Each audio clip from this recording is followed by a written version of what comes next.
Now, our final speaker is somebody that I am not only honored to have been a coach and a mentor, and she's an incredible force of nature to watch and just to see the speed at which this incredible ripple maker works.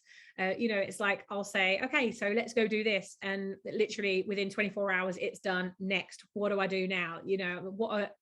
That for me is the best client relationship that I can have with somebody, is for us to have a conversation and you go out and take immediate action. I can't tell you what a joy that is to be a part of someone's journey that does that.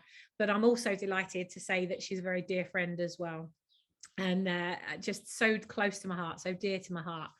Now, having got to know her over this last 12 months, I just love everything about what she's doing, because Michelle believes that millions of teens, teachers, and career transitioners are disillusioned, disappointed, depressed, and drowning in overwhelm, which is leading to a consistent incline in mental health problems. And she's on a mission to change this. Now, as a result of 25 years experience in HR recruitment and coaching, Michelle interviewed thousands of people, from graduates through to CEOs across multiple industries, and became very aware that these applicants were not connected to their true identity or their value in any way. And she could see how this was dramatically increasing mental health problems in the company. And things such as confidence issues, depression, anxiety, stress attacks, and absenteeism was just on the rise in this business. And Michelle saw an opportunity to reverse this situation. She joined Ripple Makers, and now she's building the world's most empowering global movement to connect 1 million teens, teachers, and career transitioners to their tapestry of awesomeness, so that they are able to create their most successful future. Guys and girls, give it up for our final speaker of the month, Miss Michelle Mckown Campbell.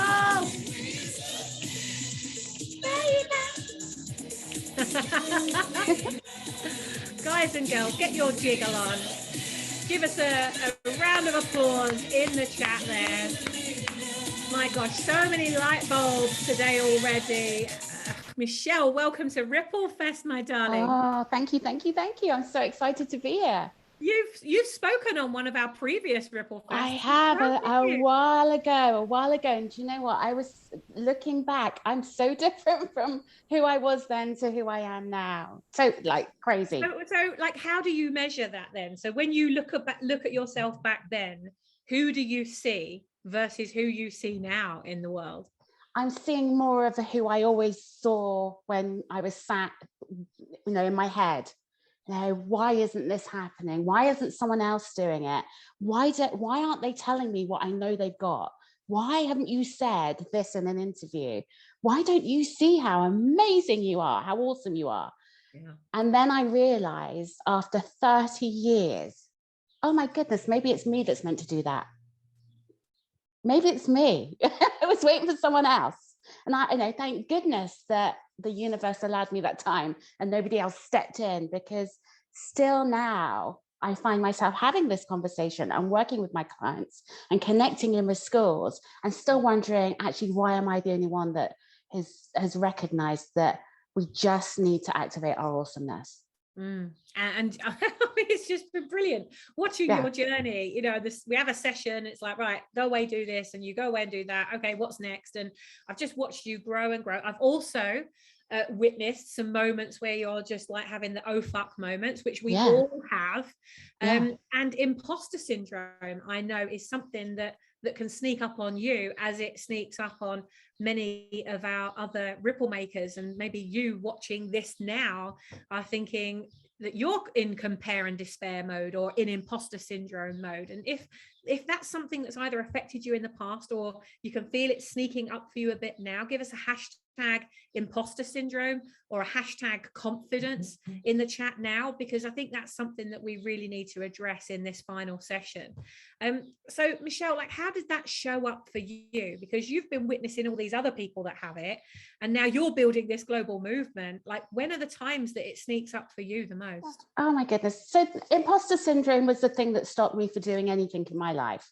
Literally, I always, from being very, very young, compared myself to everybody else. No, I didn't fit in. I wasn't enough. I didn't look like that person. People like me can't do this. No, it's my thing. Not that I realized that. And you're a twin as well, right? I'm a twin. I have competing with your twin as well. Always competing. I have a twin that was white, blonde, blue-eyed as a baby, and me dark. We were completely opposite, you know. And my whole life has been that, you know, in a mixed race family and traveling and all of that. And I ran away from myself because of that. So I literally became a chameleon. You know, I had no idea who I was, what I could do. It's crazy to think my name is Michelle. I literally lived in the back of my shell for years. For years. Hell, I've never made that connection. Yeah, it's crazy. But that's how I lived, you know. And I tried to be anybody but me. Now, what I find out recently is when you start to step out and you think, okay, I've got this, I understand, you know, I am enough, and I do the work, and you get over that hurdle. Every time you level up, even a teeny bit, and let's be honest, when we step into our truth, when we connect with who we really are, every day is a bit of that. We've got to be honest and open enough to say, okay, let's deal with the imposter syndrome. I know it's there.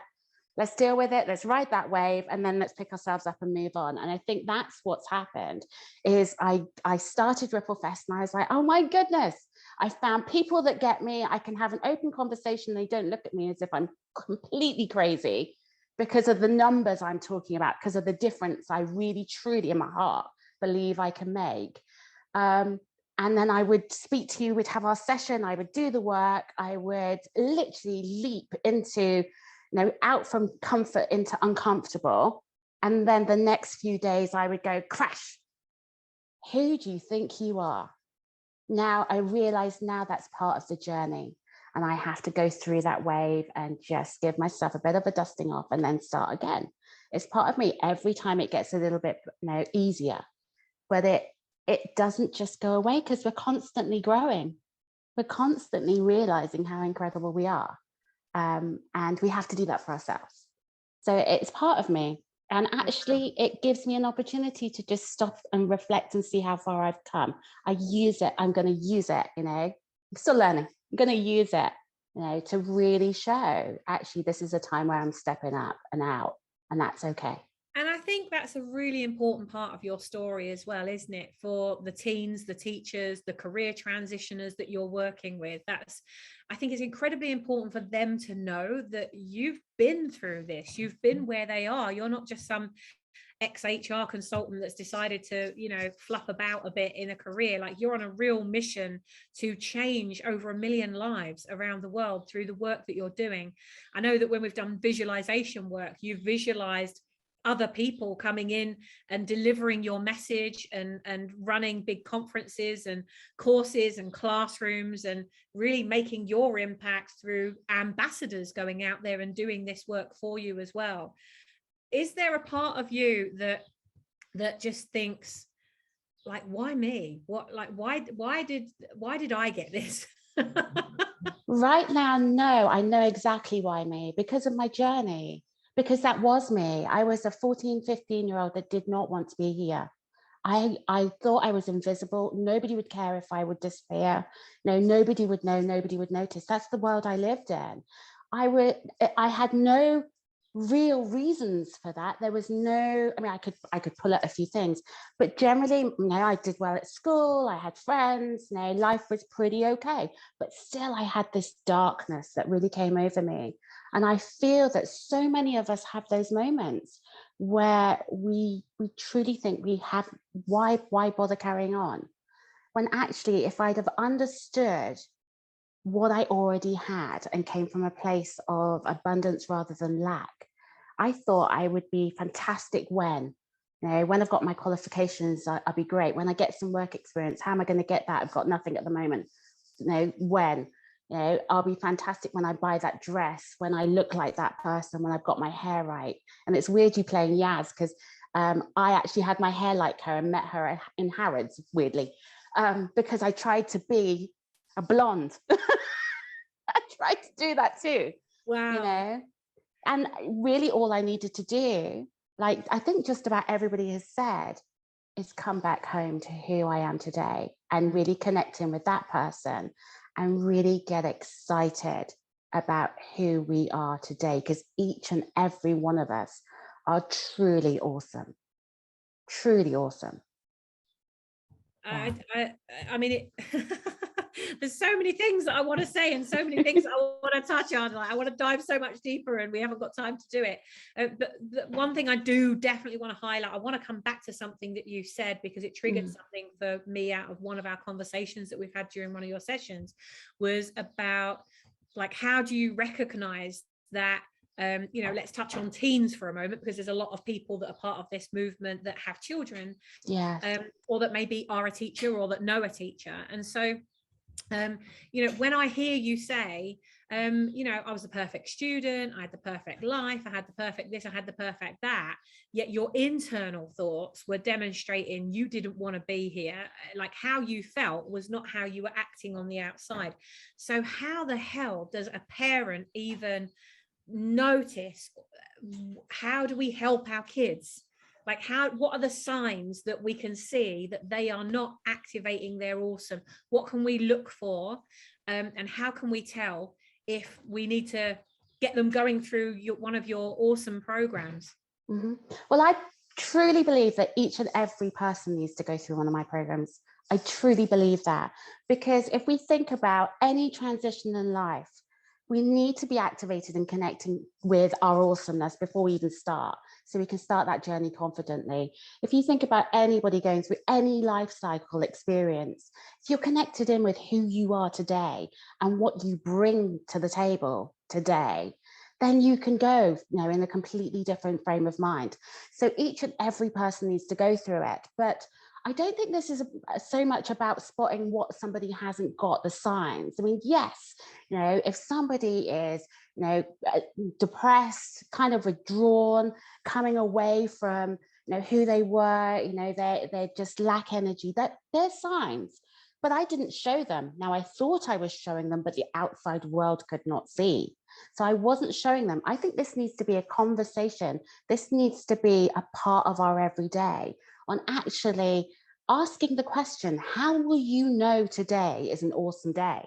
What one thing, one drop, what one drop is going to tell you that today has been a pretty amazing day?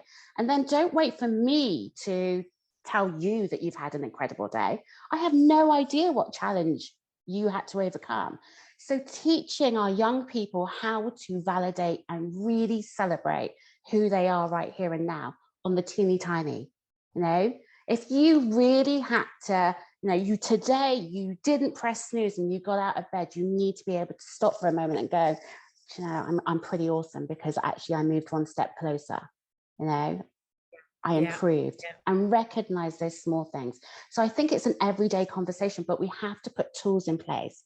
And my workshop teaches tools on how we can create the evidence. Our young people need proof. They don't need words. They need absolute proof in front of them. Yeah. Well, I mean, touch on this for a moment. Tell everybody about your Activate Your Awesomeness workshops, because it is for kids, it's for the teens, it's for adults, it's for teachers, it's for people going through a transition, you know, and just everybody in between. So tell us about your workshops and how can we find out more?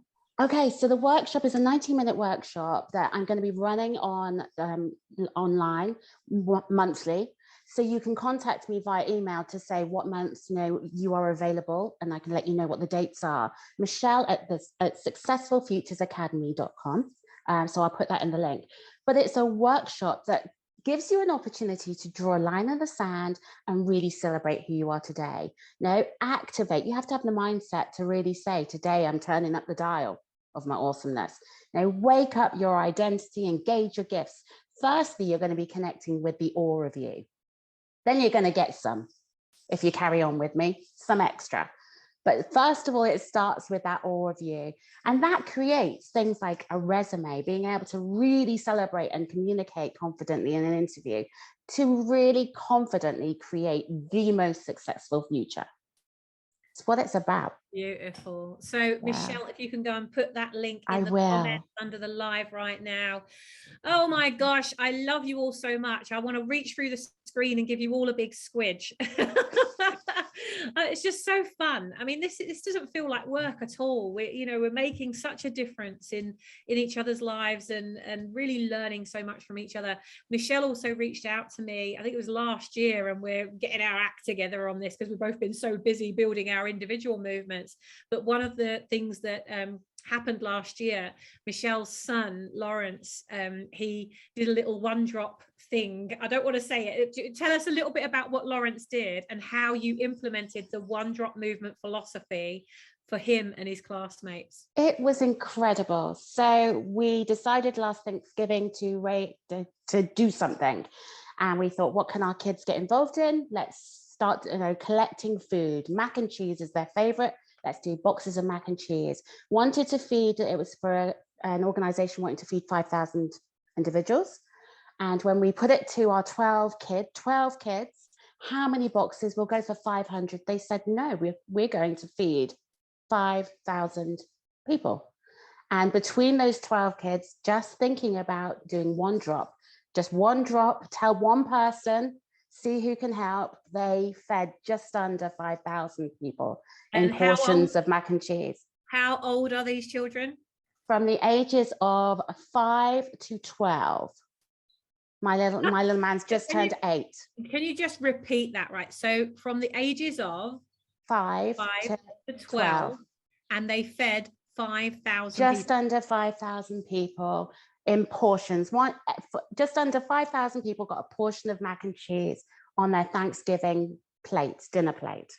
Michelle, and when we did the calculations, they looked at us as if we were crazy. So don't underestimate. I remember you telling me that on one of our sessions. I said to Lawrence, well, maybe we should just go for 500. And he's like, no, mummy, we're going to do 5,000. And they did it. He would bring home mac and cheese in a school bag from his little friends with just one box at a time. That's all it takes, is one drop. Just one drop. One drop. So we're looking at building a kind of a mini droplets one drop movement for children. That's something that's very close to both of our hearts. We really want to pay it forward to our next generation. So we're looking at running a one drop challenge for kids to get involved, to go out there and create their ripple of impact and start from an early age. Michelle, I love you so much. Thank you for saying yes. And for those people that are on the fence about joining the One Drop Movement Mastermind and coming on this journey, what would you say to them? Just do it. Just do it. Literally press the button. I pressed the button on Zoom. Someone sent me a link. So if you ever get sent a link, press it. I went into a networking conversation. I was in my jammies because I didn't realize it was going to be live. And for the first time, I spoke about my business that nobody else really knew about. So take that leap, because you're just doing one drop a day, one thing a day. And the transition you will see in such a short space of time will be incredible. Oh, I'm so excited. I'm so excited to see the next step of your journey as well, my darling. Thank you so much. You. Give it up, guys and girls, for Michelle Mckown Campbell.